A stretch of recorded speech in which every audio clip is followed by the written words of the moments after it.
Welcome to this technical masterclass on 10 frequently asked questions about home grounding safety, specifically designed for electrical students. FAQ 1. What is electrical grounding?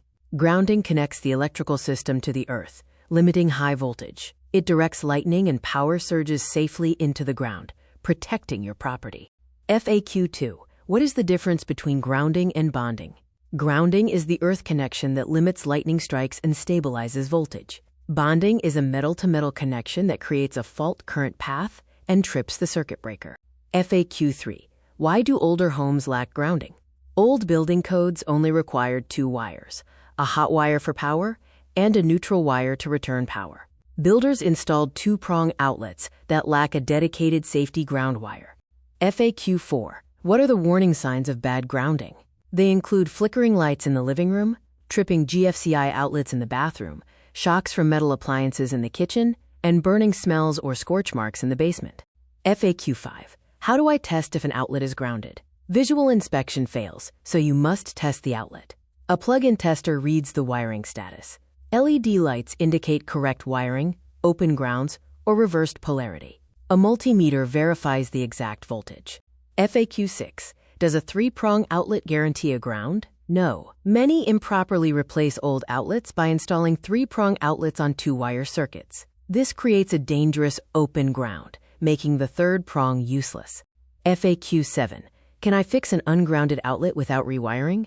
Option 1 is installing a new 2-prong outlet.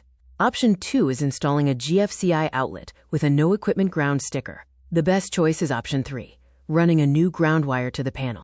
FAQ 8. What causes an open ground? Causes include missing ground wires, disconnected wires inside the box, faulty bonding at the panel, corrosion, or a lost neutral wire that forces dangerous current onto the ground system. FAQ 9.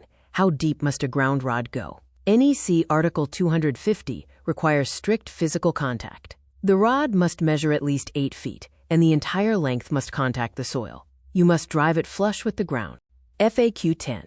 Why do electricians install 2 ground rods? The earth resists electrical current. A single rod rarely achieves the required 25-ohm resistance target.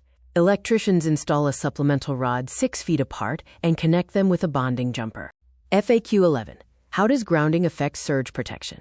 Power surges destroy sensitive electronics. Surge protectors monitor the voltage, requiring a strong ground wire. The device redirects excess voltage down the ground wire into the earth. The home grounding safety system synthesizes grounding and bonding. At the main panel, neutral and ground bond together. Subpanels keep neutral and ground isolated. Ground rods dissipate extreme external voltage to the earth. Ensure your safety system works. Do not guess with electrical safety. Test your outlets, check your main panel bonding, and measure your ground rod depth for optimal protection.